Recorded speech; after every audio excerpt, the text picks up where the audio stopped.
Sí, como resumen, un año muy positivo en cuanto a los ingresos en la posición económica de la Cámara de Exportadores.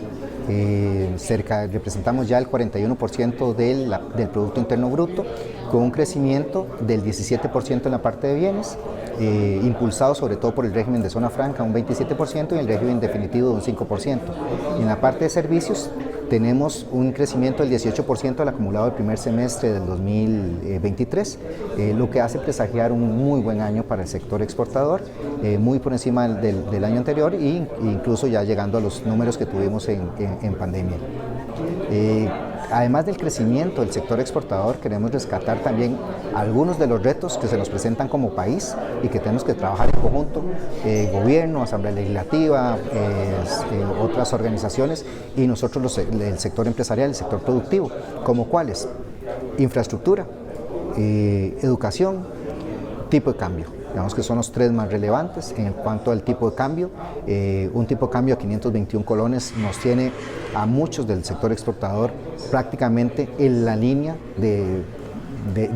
ya final, donde ya no hay más de dónde jalar, incluso algunos usando sus reservas de años pasados de beneficios para poder mantener el empleo. Entonces creemos que un tipo de cambio a 521, 530 no nos sirve a ninguno. Esperaríamos del Banco Central una revisión de la tasa política monetaria que ojalá pueda cambiar en 0,50, 0,75 para tener un tipo de cambio que por lo menos ande entre 570 y 600 colones, que sea mucho más razonable para todos y que no afecte tanto a la gente que tiene sus deudas en dólares, pero que tampoco afecte tanto a los exportadores que reciben los ingresos en dólares, pero luego tienen que pagar la planilla en colones. Y entonces al recibir en dólares, pues reciben menos colones para pagar las planillas y eso nos afecta muchísimo. El tema de infraestructura, trabajar muy fuerte la parte de puertos. Hoy mismo por la mañana y durante semanas atrás hemos venido trabajando tanto con el Ministerio de Obras Públicas como con COMEX, como con el Ministerio de Presidencia y el Ministerio de Agricultura para fortalecer nuestra posición y los protocolos en APM Terminals que han hecho que durante los protocolos de la Operación Soberanía los transportistas duren entre 4 y 6 horas ahí haciendo fila, y nosotros no queremos eso, queremos que esa sea una entrega fluida y que los transportistas puedan trabajar de una manera mucho más adecuada y que sus costos, porque el estar haciendo 6 horas ahí de fila hace que sus costos de combustibles aumenten y nadie se los está pagando. Entonces eso podría afectar también los costos del sector exportador. Ahora hablaba usted también de la infraestructura en el Pacífico, que es más crítico. Correcto, en Caldera nos preocupa muchísimo la situación, estamos entre 90 y 95% de capacidad, un puerto se considera ya saturado, con dificultades a partir del 70%, y en este momento tememos que ante el crecimiento del sector exportador, dentro de unas pocas semanas, máximo 6 meses, esto realmente colapse y no tengamos cómo sacar mercancía. Incluso las últimas semanas hubo algunos barcos que decidieron no atracar en Costa Rica, y entonces eso nos preocupa muchísimo y queremos que se tomen medidas inmediatas al respecto. Señor Pérez, pero decía que se ha politizado también la situación en Caldera. ¿Por qué? Vamos a ver, en cuanto a Caldera, la situación política pues no es un tema que dependa de nosotros como Cámara. Nosotros lo que buscamos es que haya los argumentos técnicos y que nos escuchen como sector exportador, que somos los que realmente aquejan la situación, y que busquemos soluciones en conjunto. Entonces, que nos reunamos las personas involucradas, llámese Asamblea Legislativa, Poder Ejecutivo, para tomar las medidas paliativas necesarias para que el puerto pueda aguantar a la próxima licitación y no tengamos un problema más grande y que no podamos seguir exportando. El tema de educación, hemos visto también que ha habido un reciente fallo de la Sala Constitucional con respecto a la capacitación que brinda el INA. ¿Eso les afecta a ustedes en alguna medida o al sector de ustedes? Sí, nos afecta muchísimo. Nosotros vemos un rezago de hasta 20 años en esta posición. Somos respetuosos de lo que se haga a nivel constitucional y demás, pero tenemos que buscar una alternativa, porque si el INA no tiene capacidad de hacer más capacitaciones al personal, ¿cómo vamos a conseguir el talento humano para seguir atrayendo inversión extranjera a nuestro país? Eso complica muchísimo la situación. Ya ya de por sí tenemos un rezago los últimos 5 o 10 años, a partir de la pandemia, incluso antes de la pandemia, que hubo 1 año y medio de huelgas, donde muchos de los estudiantes, sobre todo de los colegios públicos y escuelas y colegios públicos, no recibieron clases durante 1 año y medio. Luego viene la pandemia, 2 años intermitentes, de que virtuales, de que no virtuales, de que tenían computadoras, de que no tenían computadoras, y eso realmente lo que va a generar es una brecha socioeconómica importante para los próximos 10 o 15 años, cuando esas personas, cuando esos muchachos se inserten a la vida laboral. Entonces nosotros hacemos un llamado urgente para hacer una revisión país de la situación educativa y realmente proyectar lo que hicieron nuestros abuelos hace 40, 50 años, que es lo que nos tiene hoy en esta situación de crecimiento y de relevancia.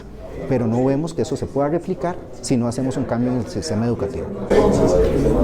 Don señor Pérez, en cuanto a los destinos de las exportaciones, ¿ha variado? ¿Ha habido algún destino? Ha habido un incremento en las exportaciones a Estados Unidos, pasó del 46% al 48%, lo cual nos genera una posición bastante positiva.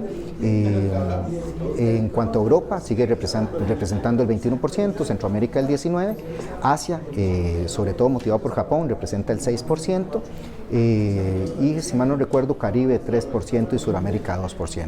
Básicamente se mantiene la estructura geográfica de destinos, siempre en ese crecimiento constante. ¿Cómo lo ve usted desde su punto de vista en la participación de las pymes en el sector exportador? Nosotros como sector exportador tenemos que trabajar bajo el esquema de que todos los exportadores tienen que ser apoyados, ya sea que estén en zona franca o en régimen definitivo. Ahora, lo que sí estamos también clarísimos es que el régimen definitivo está muy afectado en este momento porque el tipo de cambio le aprieta mucho, bueno, nos aprieta tanto zonas francas como el régimen definitivo, pero el régimen definitivo tiene una situación adicional y es el que sigue pagando la factura de los impuestos. Y este año, al tener menos renta, por tener menos ingresos en colones y porque los costos de las planillas siguen estables, entonces no alcanza la rentabilidad a ser menor, pues los ingresos de Hacienda se van a disminuir claramente. Entonces vamos a ver si eso nos sigue afectando y cómo nos va a afectar, pero también tenemos que hacer un llamado para que en cuanto a financiamiento de la parte de Banca para el Desarrollo, que este año ha hecho un muy buen trabajo a partir del MEI, que ha pasado de una plataforma, de un total de inversiones en pymes del 14% al 22% este año. Eso es positivo para el país, claro.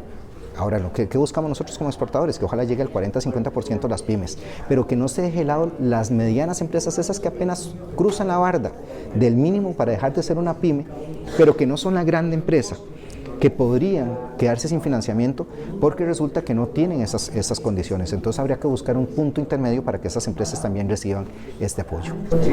La apertura de esta vía por El Salvador ha venido a significar alguna ventaja. El ferry nosotros lo vemos con gran relevancia, con importancia para el país y para la región. Sé que en este momento está stand-by, llevan 2 semanas parados, revisando la estructura logística que bien comentabas, y lo que va a pasar con el ferry, hasta donde entendemos que hemos hablado con los dueños del mismo, es que lo que están evaluando es no solo hacer Costa Rica, El Salvador, Costa Rica, sino hacer El Salvador, Costa Rica, Panamá, Costa Rica, El Salvador, lo cual puede hacer un poco más rentable la operación para ellos, porque no necesariamente ha tenido la ocupación máxima que ellos esperaban. ¿Dejamos por fuera algún otro elemento que es importante mencionar? Infraestructura, educación, tipo de cambio, crecimiento económico. Pensaría yo que una valoración especial a la promotora de comercio exterior, a Procomer, por los resultados realizados, no solo en crecimiento de exportaciones, sino también en inversión extranjera directa, donde se ha duplicado los proyectos fuera de GAM a 12 este año, 50 proyectos en total país, pero 12 fuera de GAM, que son el doble de lo que se tenía en los últimos años. Muchas gracias. Un gusto.